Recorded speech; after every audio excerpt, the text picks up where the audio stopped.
not really been paid back with your dedication, have you? No, I haven't. What a shit season to pick to do it.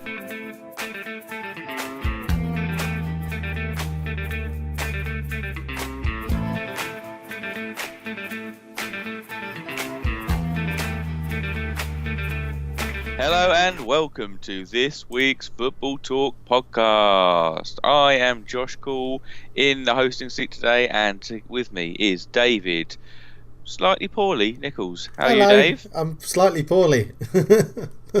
I'm alright. Don't worry, everyone. It's not the coronavirus. I haven't got that. Woo. Yeah. If I did, I'd be in... nicely done, Josh. If I did, I'd be in quarantine. So, much like Igahlo. We'll get onto him in a minute.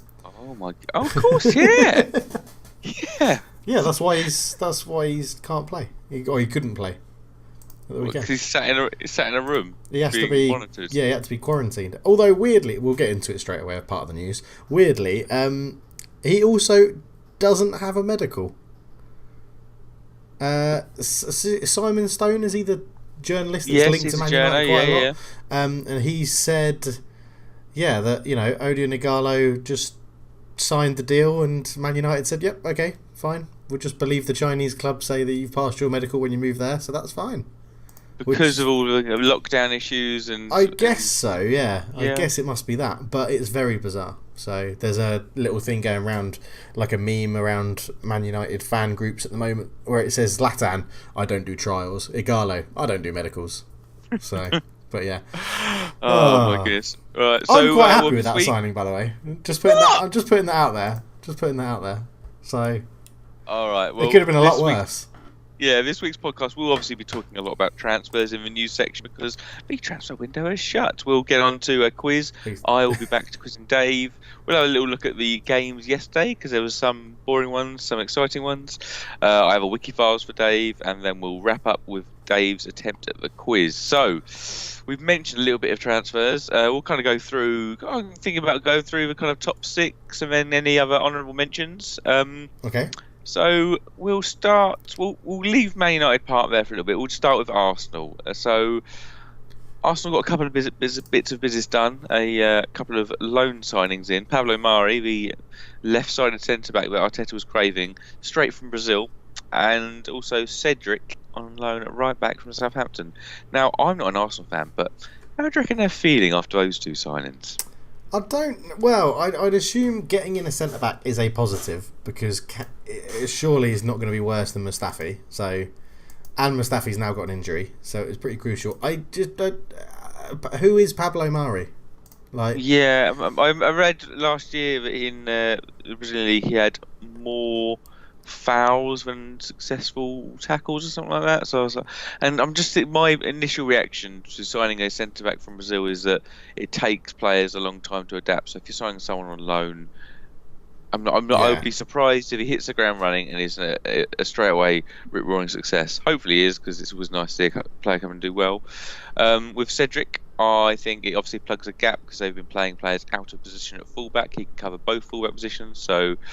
Bukayo Sako and kind of even Ainsley Maitland-Niles can maybe be relinquished of their forced fullback positions. So not the worst bit of business there, but I think they just kind of overcommitted with spend in the summer transfer window and left themselves a little bit short what they could do with. And I mean, at the moment, Pepe has taken up that cash, and Pepe is not really repaying that cash. He's not. No, he's really not. And I think I still think a lot of it is. Arteta's the new manager, so he's if he brings in, I always say it like this with new managers, if they bring in like mass change and swathes of new people, it just immediately says to the current squad, I've got no confidence in you. Whereas if he's agreed with the board that this season is sort of like, a write-off, let's just get the squad ready for next season, then they can finish, Europa League or 10th or whatever, and it's all been agreed that it doesn't matter. And then at the end of the season, Arteta can go, right, I want this player gone, this player gone, this player gone, and this is the gaps we need to fill properly. And I think that's a lot of... It's happening quite a lot in January nowadays. I think January... I wouldn't be surprised if in, 10 years' time or something, the January transfer window doesn't exist, and there's a new system. There's a new system that's brought into place. Because it was very exciting, wasn't it, when it first got introduced? And is this the lowest cash spend ever in the Premier League in January, I think, or in Europe? It might be. Yeah, that'd be very surprising because that goes against the grain of the transfer prices. So it just shows the lack of business being done because prices increasing, and this is the lowest now. But it shows that obviously the volume is reduced. I think much to Sky Sports' disappointment, it's not the big blockbuster TV bonanza that they're hoping for, even though they ham it up. Now I when with transfer rumours, I really enjoy the tiering that can happen. So I follow certain people on Twitter, or they tier it. So tier 1 being the best, most reliable, and very rarely does Sky Sports enter into tier 1. They're kind of tier 3 now, as I see, and so they just seem to pump out hyperbole, try and get people in and looking at their stuff because it's really opposite. It is interesting in just talking about that with Sky. How are Sky going to keep up now that, because there was a point, not even that long ago, 6-7 years ago, maybe even less than that, where Sky would break things and then it would go to social media, and now it's social media breaking things and Sky sort of reporting from social media. So less people tune into Sky Sports News, don't they? Because they don't need to. Quickly check Twitter. Go to Twitter, and if you search for Bruno Fernandes on before he signed, you would have got all, like you say, the tier 1 journalists that you could trust, and then like the Sun and everything at the bottom being like, I'm not going to believe them until someone else reports it. So my viewing of Sky Sports News has dramatically reduced over the years. It used to be my go-to kind of placeholder on the TV until I decided something else to watch. Now it never really enters my head to put Sky Sports News on because I normally just have phone or laptop near me with TweetDeck there, and just people I follow rolling in give me the news I want, and I can search Twitter to go for any other news. So exactly. That's an interesting question for the comments section. Just to say, how did you keep up with the football news, like the transfer news during January? How did you keep up with it? Is it social media, or do you still believe in Sky Sports News? Are you as old-fashioned, I'm saying in inverted commas, as a newspaper? You're waiting for the morning newspaper to come out and reading what's there and what's going on? Did you load up CFAX and page 302 and waiting for some news to come in? 303 latest scores, wasn't it? I think latest scores, yes. And played a bit of Bamboozle during all the time. And it's a wider point for Sky Sports is seeing how well Amazon Prime did with the whole round of games, and BT Sport are coming in and smashing it much more with the analysis, and Punditry I think is a bit better than Sky Sports, apart from Neville and Carragher. I think that it's a worrying time for Sky Sports because I don't think they're engaging the viewer as much as they once were. Yeah, interesting. Okay, so back to transfer news. So we've done Arsenal with two defenders coming in. Where do you want to go next? I was going to say Aston Villa. We'll go to Chelsea in terms of top 6, and obviously transfer ban lifted. All the players can come in. Nope, 0 signings in. They've actually signed less players than when they had a transfer ban. Yeah, I hope those lawyers were really worth it. Because I imagine they've spent quite a lot of money on that law case and then didn't buy anyone. So that is a good point. You got to think there's got to be the want there because hastening that process, clearing their name. Maybe part of it is just clearing their name. They were like, we need to just prove our innocence here. We didn't, but 0 players in and just a few kind of. I mean, obviously Victor Moses went to Inter. Who didn't? Who didn't? Hey, who didn't go to Inter? I thought you might get the call, Josh. I'm there actually now. I'm lying in bed next to Antonio Conte. He signed me. Antonio, nice hair, lovely hair.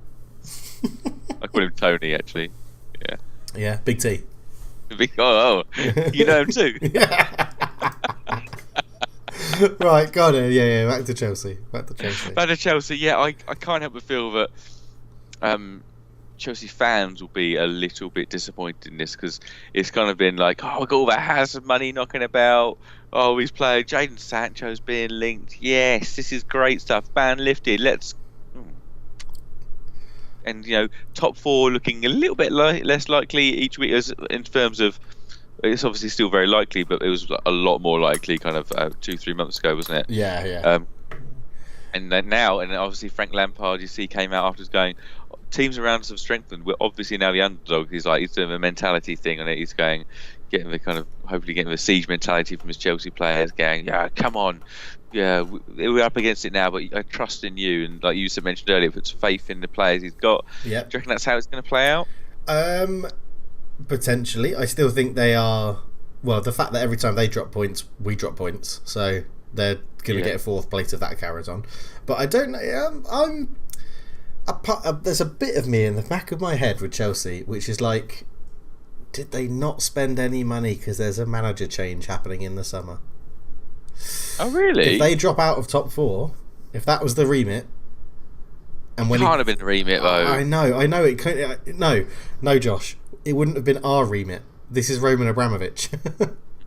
A lot of money's at stake. I don't. There's that because it is Chelsea and Roman Abramovich. There's that niggly feeling in the back of my head: is did they not spend money? But then they're in a similar position to Man United, aren't they? They've got the fans aren't happy with the person that's in charge of doing the transfers. I forget her name, but they've got someone who they basically all think is inept at doing transfers at the club because it's not the manager that does the negotiations and stuff. So it'll be very interesting to see what happens. I think it will galvanise them. I think Lampard will get more.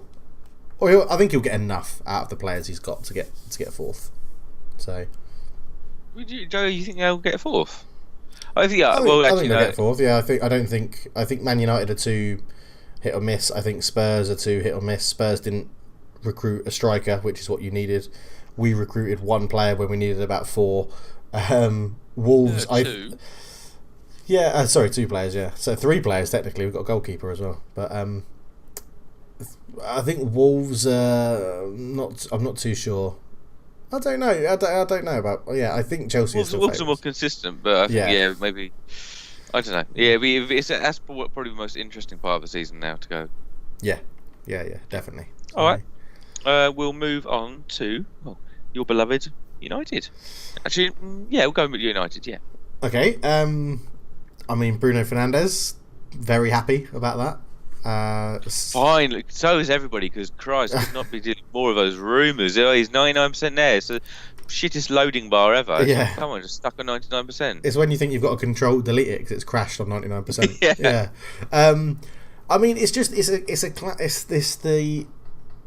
It's the classic thing with Man United and transfers. Well, Ed Woodward seems to be doing it.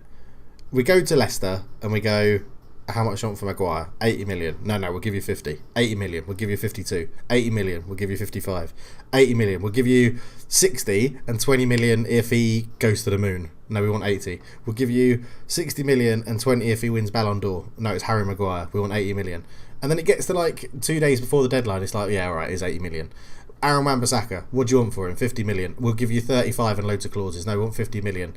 And then a month later, okay, we'll give you 50 million. Bruno Fernandes, what do you want from him? 70 million euros. We'll give you 30 million euros and then another 50. The original deal that we gave them apparently was 30 million euros, 15 million euros if we win the Champions League.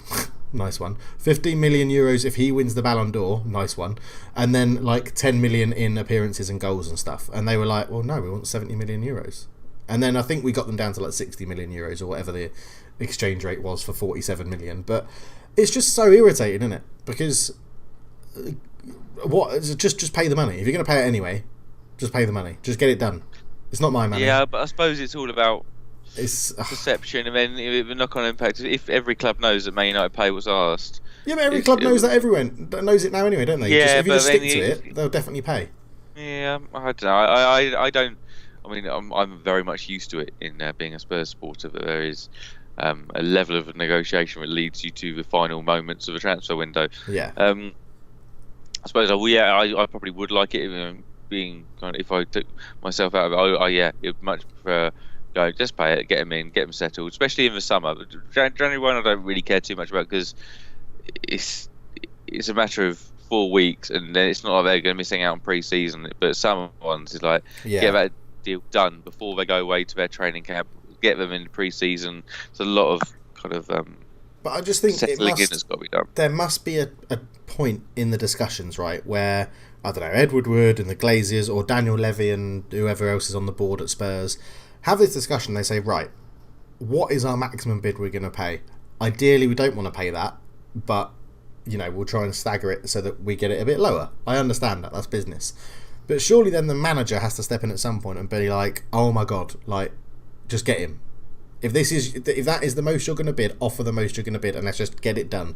Because I think you have Bruno Fernandes when we play Burnley, we probably get a much better result. You have Bruno Fernandes in a couple of days before this one against Wolves, he knows how it's clicking, you may get a better result. I think he played quite well yesterday, but I think that's just more of a reflection on how bad we are, generally, rather than how good he is when he came in. But yeah. Going forward then for this season, are you expecting anything much from him this season? I always think it takes probably best part of a year for people to settle. He's come from only playing in the Portuguese league, isn't it? So it's a period of adaptation. I'm not expecting groundbreaking I didn't expect him to be straight in, to be honest with you. He's straight in there. I did. Yeah. Yeah, well, we've got Matic is suspended, McTominay's injured, Pogba's injured.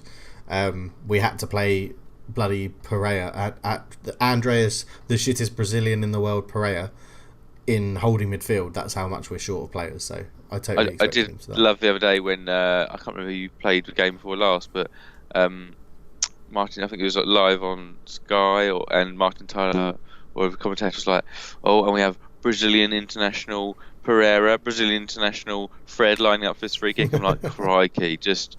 Yeah, we know them, but we don't know them as Brazilian internationals, and I'm not sure Brazilians would know they're Brazilian internationals either. But yeah, no, I'm very happy with Bruno Fernandes. Then obviously Igahlo in on loan. I think so this transfer window started with Erling Haaland. Yeah, would drop down a little bit to Josh King, and it ended up at Odion Igahlo. So much rather take Igahlo on a 6-month loan than pay 30 million for Josh King. Okay, I thought you were going to mention Eric Haaland then. I was like, no. Much rather have Haaland. Fucking mind. No, yeah. Much rather have Haaland over the whole thing. But, once he's moved to Dortmund, it's in the past, isn't it? You can't go and get him. You can't get him then. So, I think he's very different. He's going to run his arse off for the club. He's going to put his head in where it hurts. He's going to be basically the polar opposite of Martial when Martial's not on form. Because if Martial's on form, he does all of that. If Martial's not on form, he's very... I don't like using the word lazy, but he's very... unmotivated, let's say, it looks like. And I think you could, if Martial's having a bad game, you just chuck Igahlo on and he's like, I'll just go and run into that wall and run through it for you. And I think it's different. It's something that we need different. He had one very good season with Watford, didn't he, to score goals. He did, and he's got a lovely little turn on him, lovely little kind of Romario-esque turn where he scoops it back round the player, which I hope to see again. Yeah, it's very enjoyable. So I'm it's not a world class striker, and it's not. I'm sure a lot of fans aren't happy with it, but there's something different. There's a different option. Whilst Rashford's out injured, and it takes the pressure off Martial and Greenwood. I'm not too upset about it. I mean, I'm not going to rush out and get his name on the back of my shirt, am I? But I might do. 5 goals. If he scores 5 goals, Josh. If he scores 5 goals between now and the end of the season. Any competition? No, in the league. 5 league goals. Oh, okay. Between now, because what competitions is he going to play in? Euro. He might play Europa actually. Yeah. Okay, if we're going all competitions, how many would it be? No, just 5. 5 in the league. No, any competition. You want me to get a Igahlo shirt if he scores 5 goals in any competition? 7 then. 7. Seems like you're flapping already. We're not getting double figures. The same bet as Pookie. No, Dave. Because the majority of his games it would be able to I'll raise you to 8. 8 goals. It's his own bet he's created. He's betting. No, because I said league only, and then you made it all competitions. So the bet is either 8 goals in all competitions or 5 goals in the league. If you think about the league games he's going to play, it's not 40% more games in cups, is there? No. 7. 8. Deal. 8. That's the deal for all competitions. Right, it's 8. He gets to 8 goals, you're getting a shirt with Igahlo on the back. Okay. Yeah. Done. Fucking hell. I'd love to know the stats from Manchester United. How many people have got Igahlo's name on the back of their shirt? It's absolutely amazing. Can you imagine when I'm back in June? Shall I go into Sports Direct and be like, "Yeah, I'd like Igahlo I don't even know what number he is. 21? Is he 21? Something like that. He's returned on loan to China. I don't care. I don't care. I want this Memory's shirt. too strong. So, yeah. I would just like to cover something off. I erroneously mentioned Bruno Fernandes' career has also been in Serie A. He's played for Udinese and Sampdoria, so my bad. He'll adjust just fine because the Italian league just set him up right nicely. Yeah. All right. I'm happy. I'm placated. I'm not happy. Okay, so we have 8-goal hero Igahlo. Igahlo, yes. Igahlo, yes, yeah. Yeah, we have Bruno Fernandes, and then that's about it. I mean, goalkeeper. You signed Nathan Bishop from South End. Obviously, Ashley Young went. Cameron Borthwick-Jackson went. I just can't believe it. I thought it was all settled in. And Marcus Rojo is finally going to... Yeah, Estudiantes has gone back to, announced by his mother. So... Yes, and I saw a photo of him with his girlfriend. I'm not sure if it was or partner, should I say. And I might send it over to you because the only thing I noted that it had really, really burnt toast in it, and I was like, why are you having such burnt toast? He loves burnt toast. Who doesn't? Well, I don't. Everyone else. Yeah. Yeah. So I'm not too. Yeah, I'm. So give us a rating out of 10. How do you rate your window? Bear in mind, it could have ended without Bruno Fernandes. Very realistic. If I say average is 5, according that we've still got Ed Woodward doing transfers, I'd go for a 5.5, just slightly above average. I was saying 6. Yeah. Yeah. All right, we'll go to a very low key Liverpool. We'll quick whistle through this because obviously we know they signed Takumi Minamino from Salzburg. It's getting a little bit of game time, but I can't imagine too much is expected. I think Minamino is probably just hoping he gets enough games to get himself a winner's medal. They obviously loaned out Ryan Brewster, who I think at the start of the year Klopp was talking up about and can't wait to see him play. And it's not quite worked out this season for him. I think it hasn't worked out because no one wanted to buy Divock Origi. And Klopp feels like Origi offers a little bit more. I think if Origi had left either in the summer or January, Brewster would have been the backup. So whenever Origi's played, Brewster would have played. Yeah, and I think a championship loan for him. He's on loan at Swansea. Yeah, Swansea. I think he's already grabbed a couple of goals, so that'll be good. And hopefully he can come back next year and do something. But apart from that, it's pretty quiet in the land of the Scouse. We'll go to Man City again. Pretty quiet, no ins. And I mean, Gary Neville said a few years back that you can tell how well a club's managed or run by the transfer dealings it does, and so there's more panic near the end of the window. It points to being more or worse run, and I think I don't necessarily disagree with that, but sometimes it's because of needs must and players injured or things like that. But Man City. Just talking of needs must with Man City, their out was Angelino, wasn't it? Yes. Who they bought him back. Because of a needs must for a left back, and he was that bad. They've gone. Actually, you're right. Yeah. And now he's going to. Are they still leaders? I think they might still be leaders. Gone to Leipzig. Yeah. So he could. I'm not sure. It's changed a bit actually, isn't it? Around playing for clubs, 2 clubs in the Champions League. So maybe we'll see him against Spurs in a few weeks' time. Well, yeah, very true. Other than that, it was just a few younger lads, so Patrick Roberts and Lucas Nemecha to Borough, and then not really much else. So very quiet. And the other side of Manchester. So we'll move on to my Tottenham. Go on then, take it away. I mean, do you know what? For some reason, I didn't end it too disappointed. So really? Okay. Yeah, I'm not quite sure why actually. So. At the start of the window, we obviously knew that Harry Kane was going to be out, and I feel like he should be out for the whole season. Not rush back, as it were. He's trying to rush himself back, though, isn't he? He is. Of course he bloody is. Then, so that thought, okay, so we've needed a backup striker for a while. We obviously got rid of Fernando Llorente free agent anytime for Napoli in the summer. So we were left with no senior backup striker. we've noticed obviously this year been leaking goals, and that's because of our fullback and defensive midfield issues. So what do we sign? We sign a winger. We've signed Gedson Fernandes on loan from Benfica. Bit of a strange one. Benfica fans weren't too glowing about him. Quite young raw talent, but a versatile side. I see that as a Sissoko replacement, who's also out to a longer-term injury. We sold a few players, so we sold one player. So Christian Eriksen finally left for Inter. Very similar to the Bruno Fernandes, it finally went through.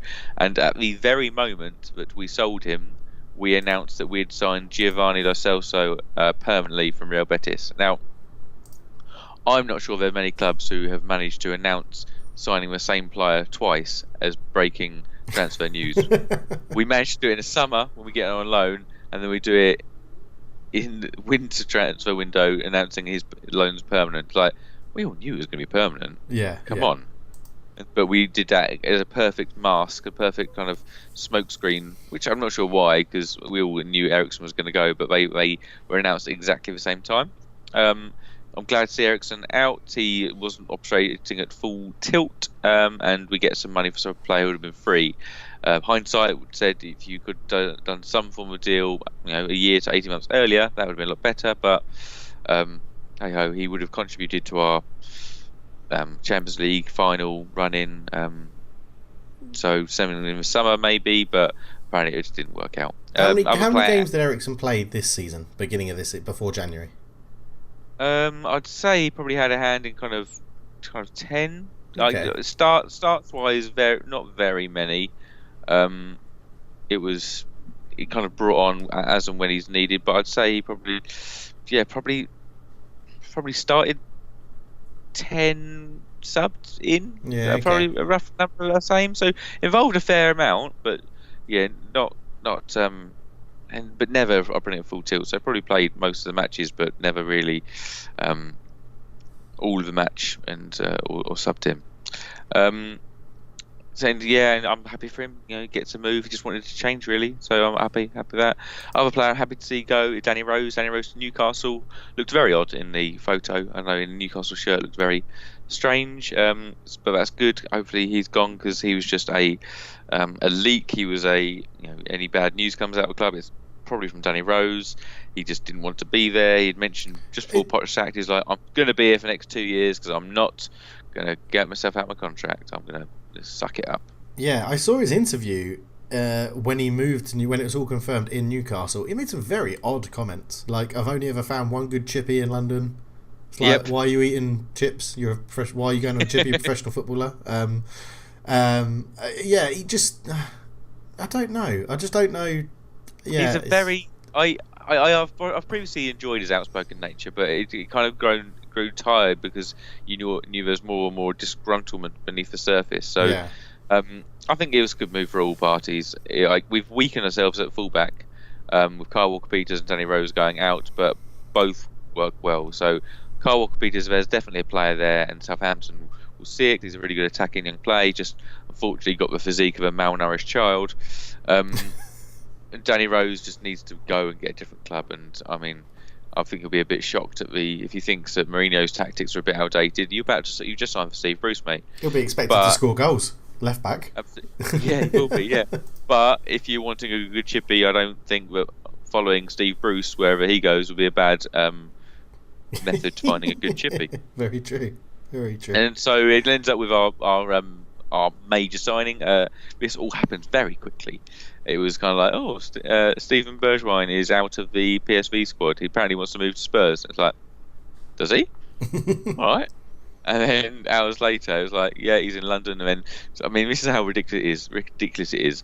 Stephen Bergwijn posted a photo or a video of him saying, yeah, I'm not in the squad today. And then fans had done looked at the hotel bed he was staying in and pinpointed it to a hotel in London of what hotel that is by the look of the bed head and the pillows. It's like, ridiculous. Are you kidding me? That is one of the big things I enjoy about the transfer window is the fans, like, tracking flight and stuff. I love that stuff. It's just the hive mind of fans and social media allow that to happen. It's just brilliant. But I'm intrigued to see him play. He's I think in a similar mold to Heung-min Son. He's very much a Mourinho attacking player. He's that kind of one-on-one, leaves like kind of can attack solo. So he's very quick and very direct. So yeah, it'd be interesting to see him play. We haven't signed a striker. We're linked with obviously probably the later stages. Igahlo. We're linked with Piontek. Willian Jose, who I'd never heard of. I just thought that Daniel Levy had misunderstood what he wanted. Yeah, it was Jose asking for Willian. Yeah, he'd read the email. Read the email saying, "Can we get Willian from Jose?" Yeah, and I fully agree with the way that Spurs are managed in the sense that there's no point buying a player who's not for the long term. But at the same time, last summer would have been the time to buy a striker. You know that you're one injury away from not having a striker. This summer, are we going to buy a striker? Just buy a flipping striker because it's... Yeah. Or let's see Troy Parrott get his chance. He's maybe 17, turning 18. Someone's got to step in there. We can't... Lucas Moura cannot play centre forward for Spurs. He's an absolute possession black hole. He's going to be sold, isn't he, in the summer? You reckon? Well, that's the rumours, yeah. Okay. I wouldn't be dead against it. He's had moments, but also very poor moments. But... yeah, overall, not too disappointed.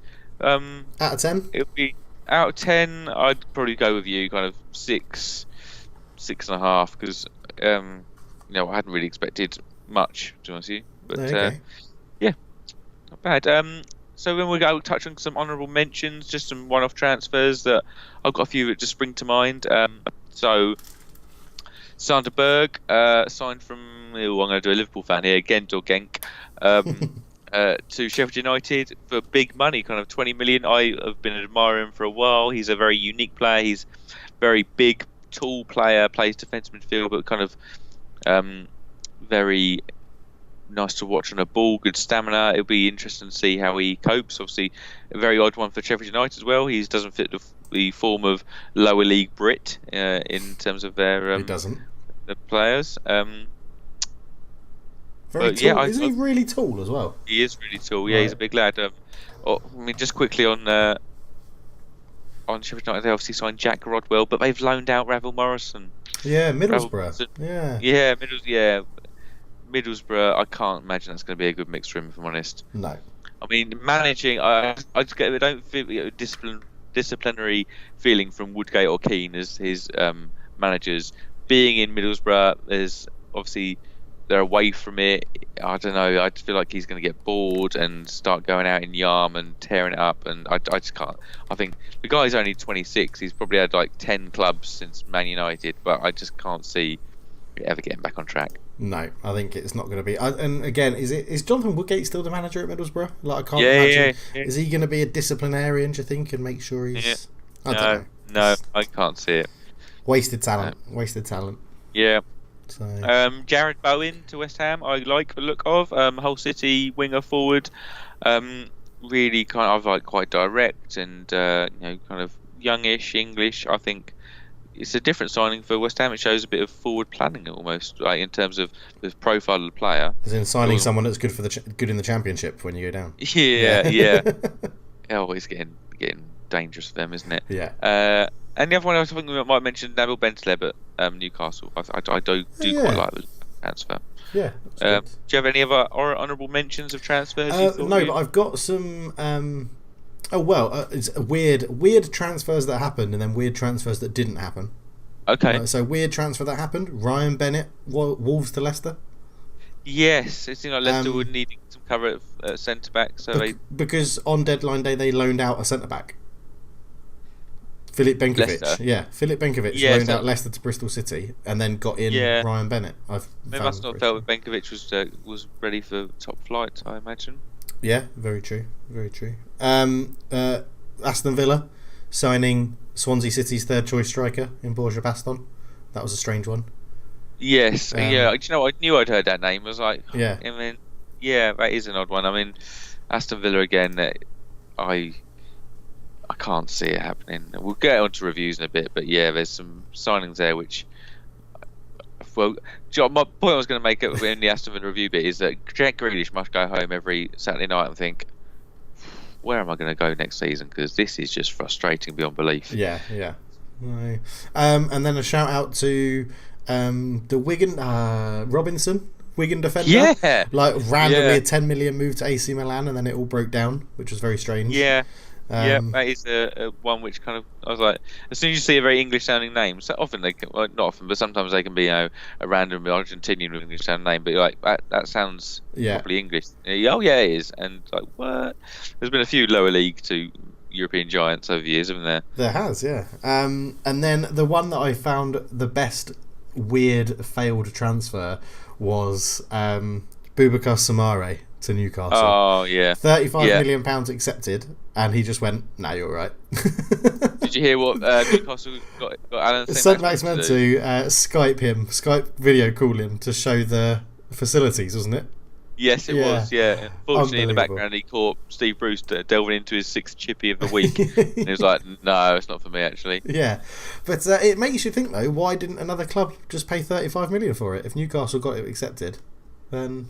Yeah, I don't think it was that. I think it was more of because Samari knows what he wants to do. He wants to see out this season. I think he would have turned down a lot of sides. I think it will see him move. You reckon he would have turned down a United or Spurs, Chelsea? Dave, I hate to break it to you, but he would have probably turned us down. Yeah. Okay. Yeah. True. Okay. Cool. Excellent. Right, let's go on to the quiz. Ooh la la la la la la la. Ooh la la la la la la la. Ooh la la la la la la la. It's quizzing time. Right, Dave? Yes. Do I need a pen and paper? Yeah. There's okay. There's a list of 10. Lovely, 10. And after Spurs signed Steven Bergwijn, so here's one for you, 1 of a 10. I want you to list me the most expensive Dutchman of all time. Oh, okay. Steven Bergwijn. He comes in at number 9 at 30 million euros. 3, 4, 5, 6, 7, 8, 9, 10. Bergwijn. Right. Van Nistelrooy. Oh, creeps in there at number 10, 28.5 million euros. That my dog is named after. Van, weird name for a dog. What Van? No, it's called Nistelrooy. It's even weirder. Yeah. Okay, expensive. Arjen Robben. Arjen Robben. He's right up there at number 6. 0708 Chelsea to Real Madrid was his expensive move. Is this the most expensive 10 Dutchman ever, or just into the Premier League? No. So that was Chelsea to Real Madrid. So ever, yeah. So. Hang on. Yeah, so it's ever. Yeah. Yeah, okay.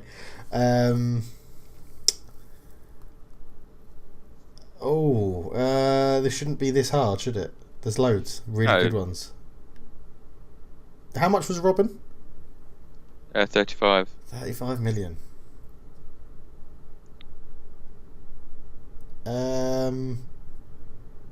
Oh my god. Why am I drawing a blank? I just keep thinking Schneider. Wesley Schneider. No. No. Patrick Kluivert. Nope. No, he won't be on there. Because they've all got to be relatively recent, I imagine. Okay, yeah. So top one 1920, third one 1920, and fifth one 1920, and Bergwijn 19. So yeah, 5 of them will have been this season. Oh my god. Guy that signed for Barcelona. Fuck's sake, from Ajax. What the fuck's his name? Oh, I don't know. He's De Jong. Frankie De Jong. Oh, Frankie De Jong. Number 1. Number 3. Oh, number 3. You should follow that methodology and get a number 1. What, as in Ajax to someone? Yes, in this summer. Yeah. Well, it could have been Barcelona, but it didn't happen, even though I think they thought it was going to. There's a big old saga in the summer about it. I don't rate him. I thought it was Frankie De Jong that had the big... Oh, Matthias de Ligt, yeah. Yes. Yeah. He number 1, is he? He's number 1. So that's 5 of a 10. so we'll leave you there. Yeah, that's a tough quiz because I don't. Yeah. Yeah. I mean, you know every single name on there, and they're all big money moves. I mean, United are involved a couple of times, so you should probably do a bit better this time. All right, we'll move on, and we'll have a little bit of obviously there's a bit of a longer transfer chat there. We'll have a kind of a bit more of a whistle stop tour of the Premier League games, picking out the key points. Don't worry, there's still going to be the derbies in there. There's still going to be a bit of XG chat, but we'll start with the Mark Schwarzer derby, the man who won back-to-back Premier League titles without getting a medal. It's the Leicester versus Chelsea match. I've got a question for you, Dave. Go. What is the point in Ross Barkley? I think there's no definitive answer. Yeah, there's no definitive answer, but he has moments. He's a player. Yes. He's a player. He's a player who's probably going to get an England squad ahead of Jack Grealish, James Maddison. I don't think he will. I reckon. I would pick him over Jesse Lingard for Man United. I reckon. We'll ring an endorsement. Ross Barkley, have no fear. People think you're better than Jesse Lingard. I get entirely frustrated. Again, I think he's probably similar age to Ravel Morrison. Morrison is in probably 26. And there's something there. I think he's one of those players. I mean, there's a photo of him playing youth football. I really do feel that he benefited from his high physicality at a young age, bursting onto the scene. And now I just don't think he has that differentiator. He's okay. He seems to not know when to pass the ball, when to make decisions. And so I would have liked him at Spurs a couple of years back when Chelsea signed him, but now I think he is just nothing. How much was he? That's what I'm trying. It was reasonably cheap. I think it was because his contract ran out. I think it was around the £15 million mark. Because it was Ross Barkley Everton to Chelsea, wasn't it? Where they moved. It was going to go in the summer or January, and then he failed the medical or refused the move, and then did the move anyway. Later on. Yes, he started injured, didn't he? I think. Yeah. Started injured. Yeah. Chelsea obviously this match they started with Caballero in goal. Kepa was dropped, which is a bold move from Lampard, but I mean, he's been terrible. He's been terrible. Then you look at the second goal for Chelsea in this match, for Leicester in this match, and Caballero just comes running out of his goal. It's like someone has just held down, was it triangle? My pro triangle. Triangle. The keeper's running like, oh god! And fair, he would never have got to Chilwell's finish, I don't think, because it was tucked right in the corner. But it just gave Chilwell, the keeper's in that situation. Chilwell probably relaxes him in taking that shot because he's like, he's well out of goal. And so, I mean, I know Kepa's not been great, but Caballero for me is a bang average goalkeeper. But so is Kepa, I think. Yeah. I'd say Chelsea fans probably be happier with this. Obviously ended 2-2. Leicester's XG was 1.6. Chelsea's was 0.8. And Rudiger is the man there. 2 lovely headers from corners, doing a Liverpool scoring goals from set pieces. Am I right, Dave? Newcastle, not Liverpool. Well, both. Yeah, everyone. Yeah. But I know you were going for a Man United jib. I was going for a self-inflicted Steve Bruce jib. I was going for a Liverpool jib. Yeah. I always decide they're boring football scoring from set pieces. Yeah, I know. Oh, that's such a sad Dave. That is a sad Dave, yeah.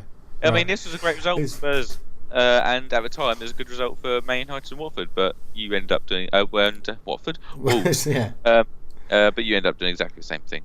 So now it's just a great result for Spurs all round. But unfortunately, we play Manchester City, so who cares? Yeah. It's just we'll gain 1 point on us. Exactly. So, but Leicester just not losing was very good for Leicester, I think. You said it was a good result for Chelsea. I think it's a good result for Leicester in terms of not losing. It keeps that 8 point gap, I think it is, to Chelsea.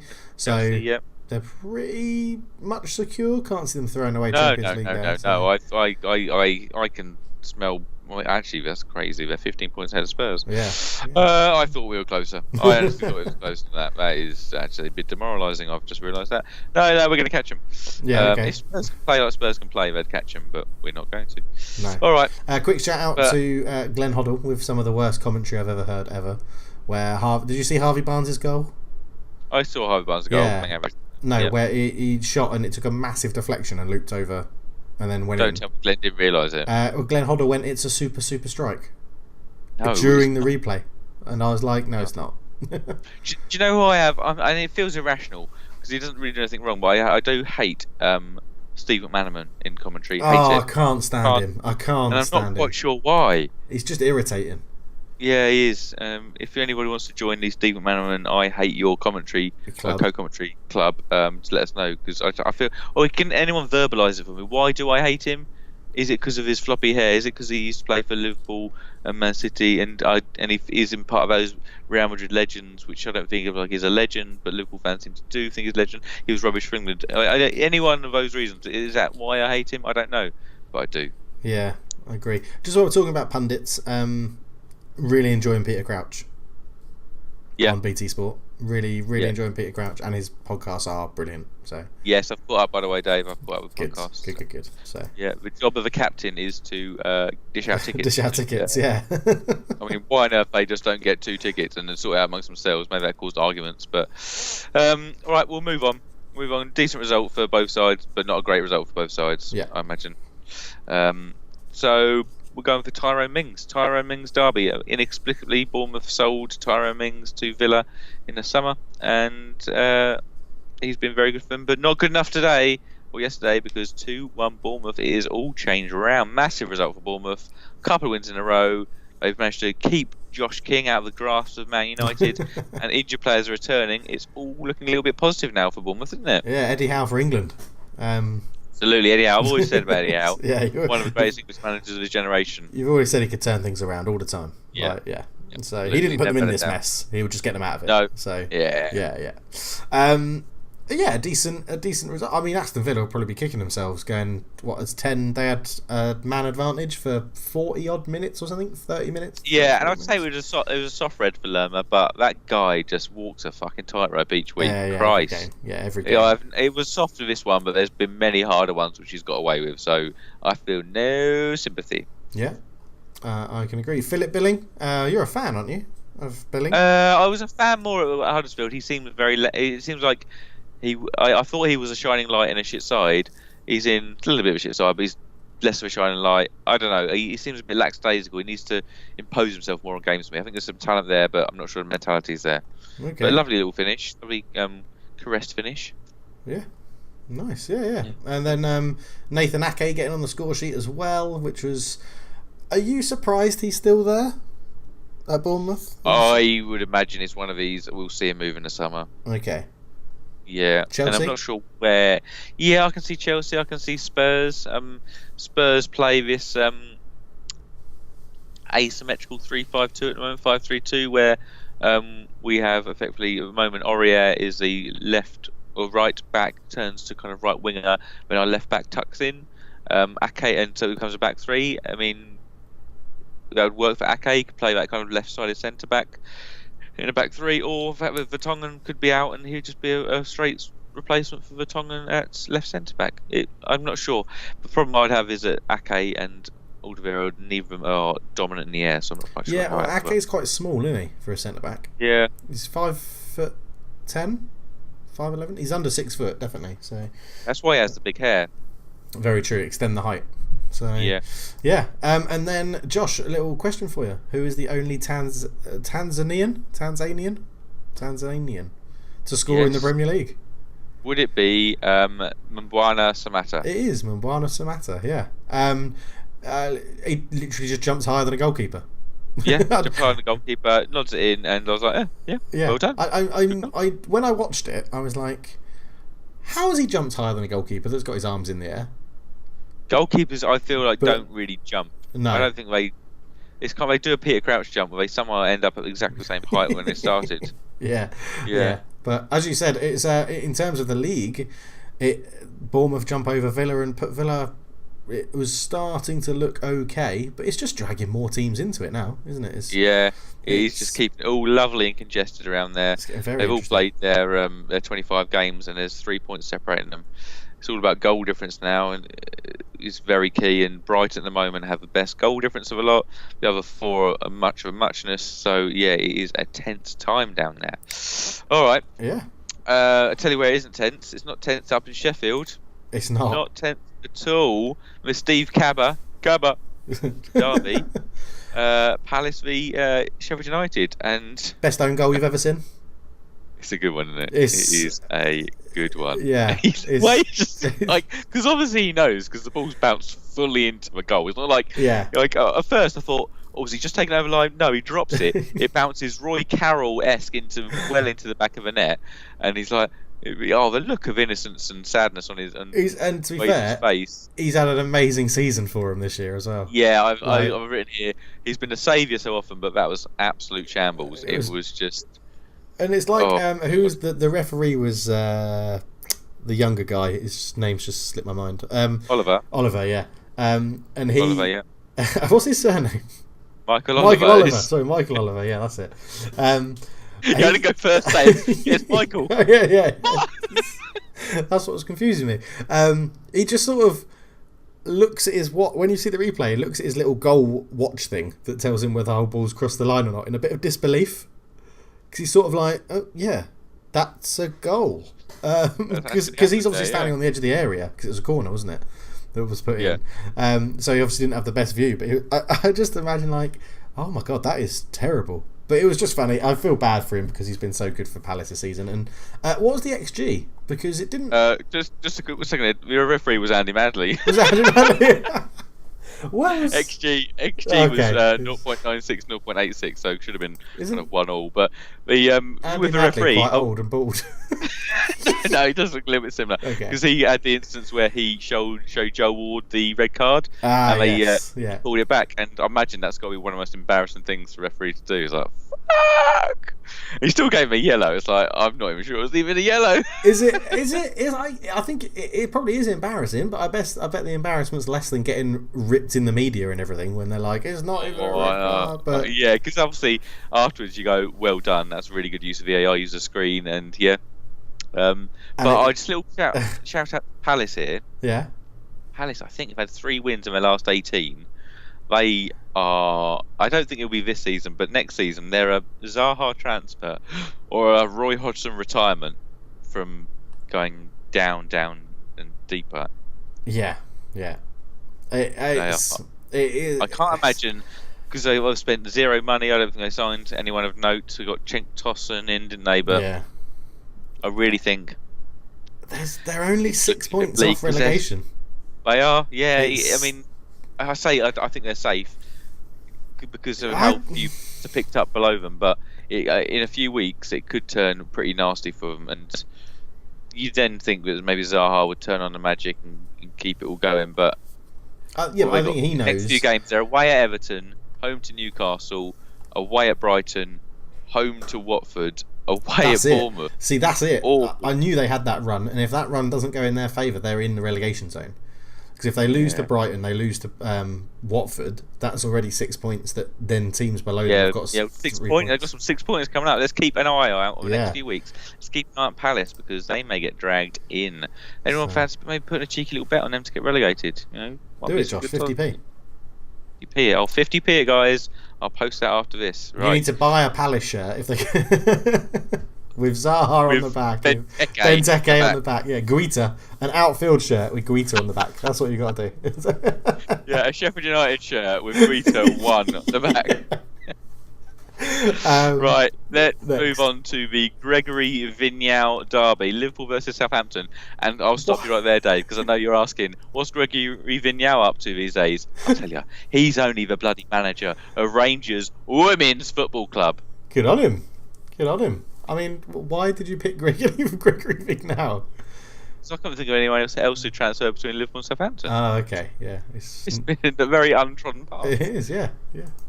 So, Just talking of XG, 3.66 to 0.72. Smashed it. yeah. And yeah, I mean Southampton fair. They were not the team who've turned up at Liverpool in recent weeks who deserved a 4-0 drubbing, but it just ended that way, didn't it? It was just very efficient, wasn't it? And this is probably why you don't like Liverpool. But No, so a friend of mine messaged, and it was Liverpool's record in the last however many games, just all the wins and then a draw against Man United. And I tweeted back the GIF from Gladiator. Are you not impressed?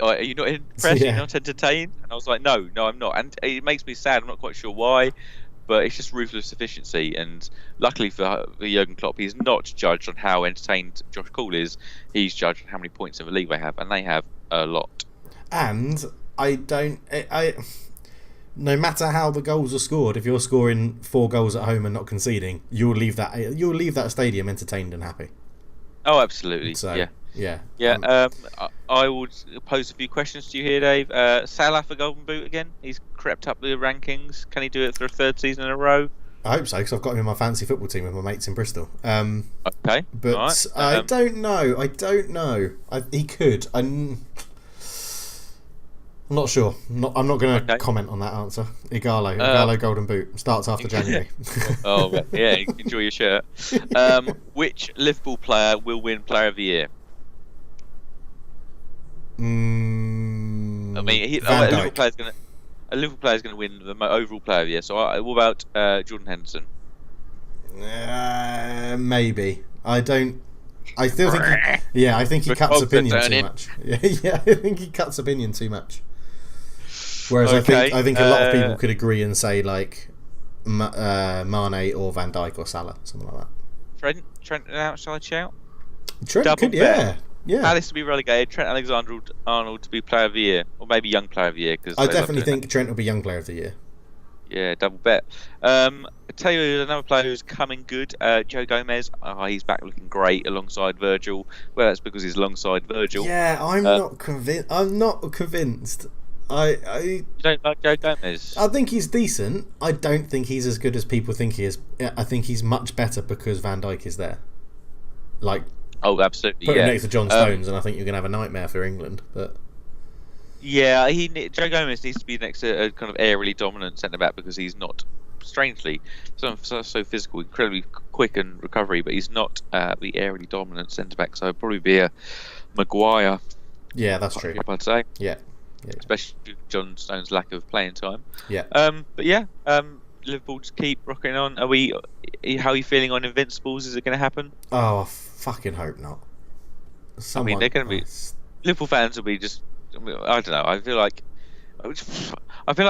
it should have been a Manchester City side last year. I just feel like that's a side I really enjoy watching. You want all the records to sit there, but this has been ruthlessly efficient. And did the Arsenal Invincible side, was it good football or were they ruthlessly efficient? Because you look back on rose-tinted glasses and think they were really good. Absolutely, yeah. If you were to relive that season, I'm not sure. And it would have been enjoyable because they had like 10 draws. So. Yeah. But that's what I think with this season is that we will come into it now and say, not brilliantly entertaining, but ruthlessly efficient. But then you look back in Premier League years and think, bloody hell. Yeah. 22 points clear in the beginning of February with a goal difference of plus 45. They were incredible. Yeah. So isn't it like 9 clean sheets in a row now or something ridiculous? Yeah, something stupid, yeah. That's why I'm hoping they don't get Invincibles, because I'm hoping that once the league is wrapped up so early, he starts playing like Adrian and gets people medals rather than... Yeah, it'll be interesting to see how... if they're Champions League running. Yeah, exactly. Especially if it's wrapped up with Champions League games and FA Cup and all that still to go. So because I'm not sure, I don't see Klopp as someone who cares about records. He said something recently like, we had a record at Dortmund and Bayern beat it next season. I'm not sure I think he'll just be wanting to just get this league wrapped up as soon as possible. Yeah. Which would be in like 8 games time. Alright, we'll move on to the Carl Court derby. A player, for some reason, I always remember moved for 7 million. I don't know why I always remember that value, but they could have done with today, eh? Whew. Yeah. Not sure he would have done anything. 0-0, Newcastle Norwich, and yet another contender for worst game of the season. Yet again involving Newcastle. Yeah, I've got a question about this game. What do you feel about Norwich's red kit? Do you know what I was thinking? I woke up this morning and I was like, Norwich and Watford similar. Yeah. They both a yellow and then the red kit. I feel like it should be. No, it doesn't look right. There's very little red anywhere else in any part of there. It's the green kit which needs to be. The second kit should be yellow at home, green away. Yeah. Red kits. Third kits are always a weird one anyway, aren't they? Yeah, true. Right. Well, that's that game covered. Yep, done. Right, we'll move on to. Seriously, as I've got very little to say on that match. Apart from Norwich should have smashed it. They had enough chances, and that is why they're getting relegated. Yeah, I can't disagree. we'll go on to the Gerard Deulofeu derby. And as everyone would have predicted this, I mean, 3 points for Everton coming from behind to win away from home with 10 men. Yerry Mina bagging a brace and Theo Walcott grabbing a last-minute winner. That is just textbook Everton, isn't it? We all thought that was going to happen. Well, maybe. I think I was in the car during the first half and I heard Watford had 2-0 up. I was like, oh, Pearson's at it again. Yeah. God, Carlo Ancelotti, his honeymoon period is over. And then I got back in the car because I had acupuncture yesterday, Dave. I had a bit of acupuncture. Acupuncture? What's wrong with you? Yeah. Oh, bad back. Bad back for years. Age. Anyone want to fix it? Oh, age. Who knows what it is, but it's really, really painful. Turns out one session of acupuncture has done nothing. So, yes. I thought you were going to go the other way. I thought you were like, turns out one session of acupuncture, all good. No. No. Most in tears from pain, but live on. Yeah. Did you get him back in the car and it was like half-time report? Watford 2, Everton 2. I was like, oh, okay, well done, Everton, and they managed to smash a win. I mean, Ancelotti was absolutely delighted, and Yerry Mina back to his dominating best in the box. Like we saw in the World Cup, him and Maguire, right? Him and Maguire were absolutely dominant in the air in the World Cup, and neither of them have done anything. No, Maguire's been terrible. Like, she's weird. Yeah. I don't know why, but yeah. So get rid of Delph and you go and score the winner. Delph's a fucking. I don't think that was a second yellow. No, it's not, and I can't remember who he took down. I can't remember who it was, but no, the player acted like he had his foot trodden on, but he really hadn't. Yeah. But it's just Delph is that kind of on the edge player, similar to Lerma. He's all action, and you don't give the referee a chance to make a wrong decision, really. No, exactly. So, but Watford. It kind of. It looking fairly secure, wasn't it? It was looking good. It was looking better. Yeah, it was looking better. Defensively good. They have just had, just played Villa and Everton. They could have held out for wins, but no.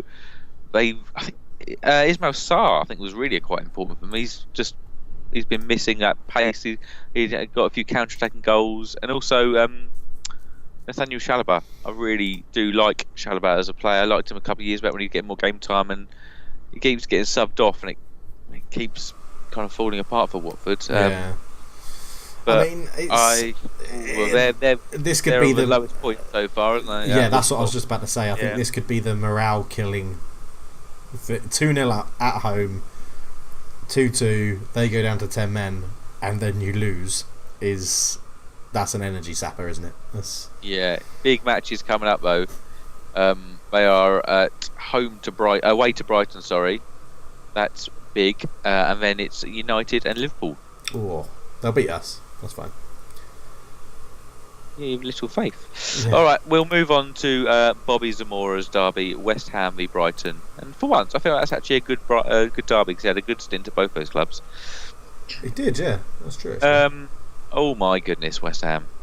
Now, Moisey. Which of these is more embarrassing? Fabianski punching it into Ogbonna's head. Ogbonna and Diop, the indecision, letting Gross poke home, or the fact that they let Glenn Murray score. Which one of those is the most embarrassing? If it was taking in isolation, I'd say letting Glenn Murray score if I didn't know too much around it. But I'd probably say looking at them, the Pascal Gross goal was pretty horrendous. First goal, I thought, shit, is Roberto back in goal? Yeah. Well, yeah, true. Very true. That's what happens when you train with Roberto for a few months. Yeah. Rubs right off. Get him out of the club, but his ghost is hanging around. So, but the ghost of indecision. Yeah. So it's it's just so again, Dave. I was in the car and I was like, oh my goodness, West Ham 2 goals up, and then it all fell apart. And then they went back, had another 2 goal lead, and oh God Almighty, such horrific defending. It's just inexcusable. Like neither of those first 2 goals should have been goals. No. Like Fabianski, I mean, I suppose could have done a Guaita and taken over his own line. Just punch it properly. Yeah. And then, oh man, Ogbonna, maybe he's still dazed from the fact the ball smacked him in the head, but just didn't do anything. I mean, Diop does the softest little header to Fabianski, and Gross, one of the most physically inept players in the league, nips in, and then the most physically inept player in the league, Glenn Murray, stabs home after a little bit of handball. It's just so bad. And you think, what again? Like, West Ham would have been on 26 points if they had kept the lead, and Brighton would have been on 25, and West Ham would have gone up to maybe 15th or 16th, and it looks a little bit rosy. But God, I bet David Moyes is well happy he got us 18-month contract and not 6 months, because was his statement? He is getting a payout. What's his statement? I'm in the business of getting wins or something like that. That's it. Yeah. Yeah, let's see how you do it on next weekend against away at Man City, or the following 2 weeks later away at Liverpool. Let's see how good you are at wins. Bloody hell. But yeah, what was the actual XG in this game? The XG was 1.31 for West Ham, 1.95 for Brighton, and it finished 3-3. Finished 3-3, yeah. Incredible. Absolutely incredible. God. Oh. Well, talking of goals, let's move on to the Silva and Ebanks Blake derby. Yes. Talking of goals. No goal. Yeah. Done. Two counter-attacking teams. You know that there's that phrase, isn't there? When is it an irresistible force meets an immovable object? You don't go anywhere. Yes. This is like, if two objects never meet, then they won't go anywhere. So, like, two counter-attacking teams, both waiting to just hit on the counter. All the best chances came from the counter-attack. Only from your corners. Yeah, oh God. The great ability to turn your corner into a counter-attack for what? You keep doing that, yeah. I've got Man United corners are weird, right? We defend them zonally, and then we defend them sort of half man, half zonal, but the zonal people we have are all the people that you actually want to head the ball and track the runs, and then it leaves you with like Dan James man marking Raul Jimenez, which I didn't quite understand at one point. Yeah, but the main thing that annoys me about is that our defensive set pieces is we bring everybody back for them. Leave Dan James up front. If De Gea catches it and you've got a long ball, definitely leave Dan James up there. Because the other thing is that when you pull everybody back for a corner to defend a corner, is that Wolves can look at that and be like, well, we only need to keep one person on the halfway line, and we can make it be someone who isn't very good in the air or anything like that. Because chuck everybody in the box, cause more danger and stuff like that. But yeah, it's very annoying. Coaching is pretty poor. Martial was rubbish. Andres Pereira, if I was giving everyone a rating out of 10, would probably not even register. What? He's absolutely. Are you alone in this hatred? Because no. I watch him and I think, that's pretty bang average. Man United fans I don't know of one Man United fan that wants him to be at the club anymore. Like, what's his level then, Dave? We took. Well, actually, this is a kind of a. We spoke about this last week. Yeah, we did. When does he find his level?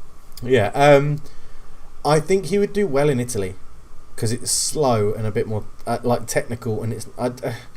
But he's just shit. I don't know. Championship, maybe. Mid-table championship, from what I've seen. He's one of those players that. Yeah, he's dreadful. He's starting for you. I know. He's absolutely dreadful. And he like lives off the goal of the year he scored last year against Southampton, the Man United goal of the season, and it was an absolute blooter. Oh yeah, absolute belting goal. But that's it. That's what he's got. He's got a goal from range that will go in every so often. But he's terrible. Absolutely terrible. How he lasted 70 minutes, I do not know. He should have been off at half time. Well, he shouldn't have been starting, but he did. So he should have taken him off at half time and brought on Greenwood straight away. But the last match before that, I did really enjoy the fact that Ole was like to Lingard, "You do that again, you're off." And he did it again. Give the ball away again, and you're fucking coming off. And he gave the ball away, so subbed him off. Yeah. Positives though, Bruno Fernandes looked good. Had some good link-up play with Mata. They moved the ball quickly. There's a lot of people being like, everyone was roaming around too much, but I think that's what we sort of need to do. I never thought we'd be in a similar situation to Spurs with Kane, but I think we are with Rashford in terms of if Rashford doesn't play, then Martial just doesn't seem to play. It's very strange. Yeah. They linked together, and to be fair, it was the other way around as well. When Martial was injured, Rashford wasn't scoring. So they obviously just have a good link-up play and cause defences worries. Fernandes appears to have a very good long shot on him. Like you read and saw things from Sporting Lisbon when he was there about the amount of goals he scores from outside the box, but he was very good. It's still a bit annoying that £43 million and he wasn't the best Portuguese midfielder on the pitch. It was still Ruben Neves, and he's absolute class, Ruben Neves. But I don't know. I would suggest the XG must have been around about 1-1. 0.84 to 1.14. Yeah, so average it out and it's 1-1. I'll take that. I'll take that. Round up, round down. Yeah, round it up and down. It's 1-1. It's it is what it is. It is what it is. Yeah. It's.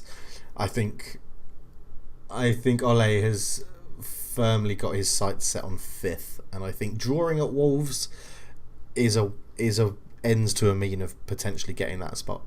Keeps us above them, and Sheffield United are still in touching distance. But it's. I don't know. The tactics are still wrong. The formation, I think, is still wrong when you're playing teams like this at home, and the coaching appears wrong, but obviously you don't know what they're actually coaching, so I can only say that from a sort of an insight of looking at the game. But well happy that I stayed up till 3:10 in the morning to watch that shit. So yeah, this is a season Dave's decided to watch all of the Man United's league matches. Do you know what? Do you know couldn't have picked a better season. Really fucking irritating. I've missed one league game this year, and it was because I was on an aeroplane flying somewhere over Christmas, and it was the game where we beat Newcastle. I think did we beat? We absolutely pummeled someone. We absolutely pummeled someone like 4-1. Yeah, it was. It was that game, and then on my actual bloody holiday in Kota Kinabalu, which is a lovely place in Borneo, right? In a lovely hotel, I stayed up and I watched us lose to Watford. How fucking depressing is that? I would say you're a curse. Oh yeah, I just fucking. You just need Igahlo. That's all it is.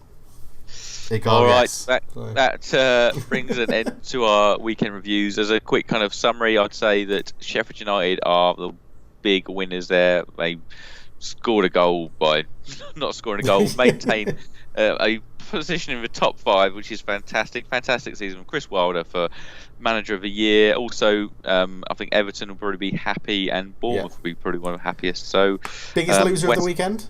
I imagine West Ham are probably feeling pretty shit about themselves. Yeah. Okay. Yeah. I think they are, but I think Watford are feeling worse. 2-0 up at home. Yeah. Losing to 10 men. 18th and 19th place probably feeling pretty bad. Actually, 17th, 18th, and 19th. Aston Villa, West Ham, Watford probably all feeling pretty bad, and I'll probably throw in Palace into that mix as well because. They were probably downbeat because of transfers and downbeat because of how they lost. Yeah. But yeah, we will now move on to, you know what time it is, Dave? I got a wiki file. Here comes a wiki file. I got a wiki file for you. Hey! Oh my god. So, Josh has sent me a wiki file. And he doesn't have a youth career, or have you accidentally left that out because it gives too much away? No, it was not on his... Not available. But his youth career, I think, would have been the same as his first club. So who was his first club? His first club is Ajax, 1996 to 1999. 73 appearances, 1 goal. 99 to 2004. So that got him a move to Chelsea. 99 2004. Is this Abramovich money by then? No, not in 99. No chance. No. 130 appearances, 4 goals. 2004-2006 Birmingham City. 56 appearances at 2 goals. 2006 to 2007 for 1 season he fancied to go in France. 30 appearances, well, most of the league season games. 2 goals. That got him a move to Wigan. 2007 to 2010. 97 appearances, 0 goals. 2010-2011 Salal. Salah. Yeah. 20 appearances, 0 goals. Giving him 9 goals in 406 appearances over a career that lasted 15 years. Anything spring into mind? No. Really not. I assume the Premier League was obviously Chelsea and Wigan. Were Birmingham in the Premier League then? I think Birmingham was Premier League as well, yeah. 2004, 2006. Okay. Yeah, I think all of his... I don't think he's played lower than the Premier League. The defender. Defender, yes. I'll tell you he is a right back. A right back, okay. Is it Mario Melchiot? It is Mario Melchior. Yeah. I wouldn't have got that defender. without right back. Tall defender. Yeah. I wouldn't have got that without. Yeah, the I thought right I'd give you that little so. clue. Yeah. It's a bit of a Dutch week this week, isn't it? With my quiz and Wikifiles, both Dutch related. But thoughts on Mario Melchior? I think he was the first player I ever saw with dreadlocks. I think that springs to mind.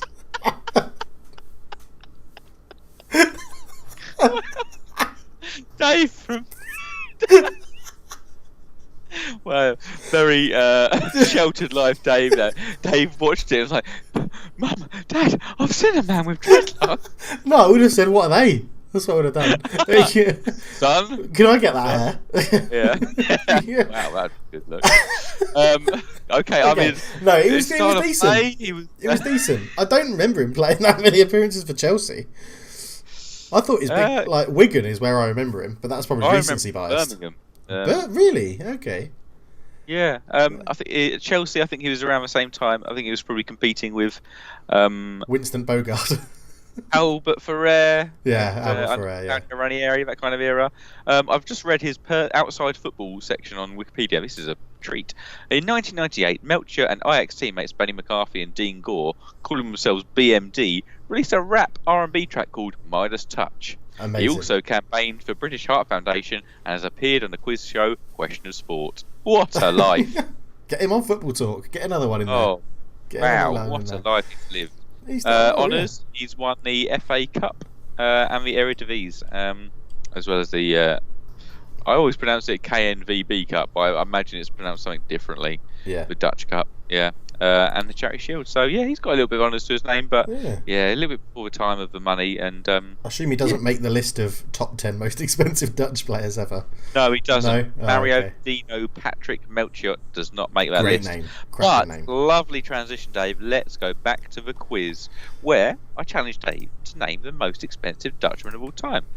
We have a list of 10 here, and he has named 5. We have Steven Bergwijn, Arjen Robben, Ruud van Nistelrooy, Frenkie de Jong, and Matthias de Ligt. Dave, how's that pen and paper been going? Have you been? I've got 3 more names. 2 of them I'm pretty sure are on the list, and the third one I don't know if he quite makes it. Okay. That's also a shame because I need 5 other names. I need 5 names, not just 3. But yes, I'll start with Van Dijk. Number 2, Verge, Big Verge. Big Verge, BVD. Big Van Dijk. Next up, I was going to say Mateus. That's not his name. Memphis the Pie. Memphis. Walking in Memphis. Is on there. Yeah. 4th? Oh, well, is he number 4? Is he number 4? No, he's like number 7 or 8. Oh, okay. That's annoying. I've then got RVP. Yes, just one place below him. Yeah, so Dave Depay was 7 and Percy 8. Okay. Can I have a clue? You can have a clue. So you're missing, you've got 3, 6, 8. So you've got 2 left, yeah? Yeah, 4 and 6. So one of them, so number 5, so number 4 was a transfer from Arsenal to Barcelona, and number 5 is a transfer from Barcelona to Valencia. So number 4 can't be modern, or what I would. No, that is 0001, as they call it. Is it 000 Overmars? It is Marco Vermars. Yeah. And Barcelona to Valencia. I've just written down Marco Vermars' name as Marco Vermars. Barcelona to Valencia. Yes, and that was a this season thing. Oh my god, Valencia don't have any money. I thought they were bankrupt.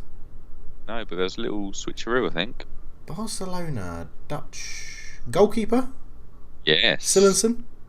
Yes, but Sillenson. Yeah. Bloody hell! I was just trying to think who on earth Barcelona had as Dutch players, and that's before this season. That's the only one I could think of. Yeah. Woo! Not a bad showing, Dave. Not a bad showing there. Yeah, I'll take that. Well done. Excellent. Favourite player on the list? RVP. No, Van Nistelrooy. Oh. I nearly slipped there. Yeah. And then the third Dutchman, United Dutchman, Depay. Any fond feelings? No. No. Okay. Stories are good, isn't it? The one where he signed and Wayne Rooney was like, just keep it a low profile. And then he turned up to the next training session in a brand new Bentley wearing a cowboy hat. So Great work. Yeah.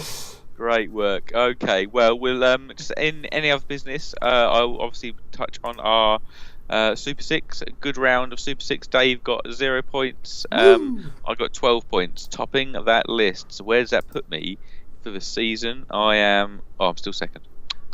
I'm second by a good 29 points, with Tom Hennigan still in first place. Tom, calm it down. I did win my my round at work. We have a bit of work, 15, 16 people in it. I won the month, so I won myself £40 at work. So that's in the old back burner. Lovely stuff. And I need to keep on going too, because I'm still trailing in that one, third in that one. So the top two are in similar points positions to Tom. So I need to do a little bit better there. But yeah, Dave, I think you need to either put some results in or right. So now what I've done, right, is I've now got VPN on my phone, my mobile. So I will do it every week from now on. Otherwise, I'm not making another stupid bet. I've already got one. One per episode is enough, I think. So yeah. So we Adi and Igahlo goal 8. So 8 goals in all competitions. All competitions. If he gets to 8, competitive 8 competitions, above, yeah? I'm not taking friendlies so that I lose a bet. Like if he plays for like the under 23s. Oh right, no. Okay, all right. Well, unless you have any other business, Dave. No, I don't. We just need to decide what we're doing next week because it's winter break, isn't it? So it's not winter break for everyone, is it? Yeah, it's winter break for everybody apart from those in FA Cup replays, such as not Jurgen Klopp, because he's going to sit out, isn't he? So. It's a staggered winter break, though. It's a staggered winter break. Is it? Yeah. So we've got next. Who's next week then? Next weekend we've got Everton, Palace, Brighton, Watford. So. Oh, okay. We'll have something to review then. Keep it as normal. Yeah. Yeah. I mean, who won't want to hear an hour of us talking about Everton, Palace, Brighton, Watford? I mean, we'll definitely get some filler. Yeah. So. Yeah. We will. We'll players that need to find a level. We've already started with Andreas Pereira. So find your level, leveling it out. Okay. All right. Well. That brings an end to this week's podcast, and as you've heard, we'll be back next week with more reviews. And if you want to listen to any of our old back catalogue, you can find us on YouTube at Football Talk. We're on Spotify and SoundCloud to give it a listen, and you can also interact with us on Twitter at Football Talk. But remember, there's no A in football. No A in that football, but we do use the letter A. We're not dead against it. We will use that in tweets that we send out. So until next time, it's goodbye from me and it's goodbye from Dave.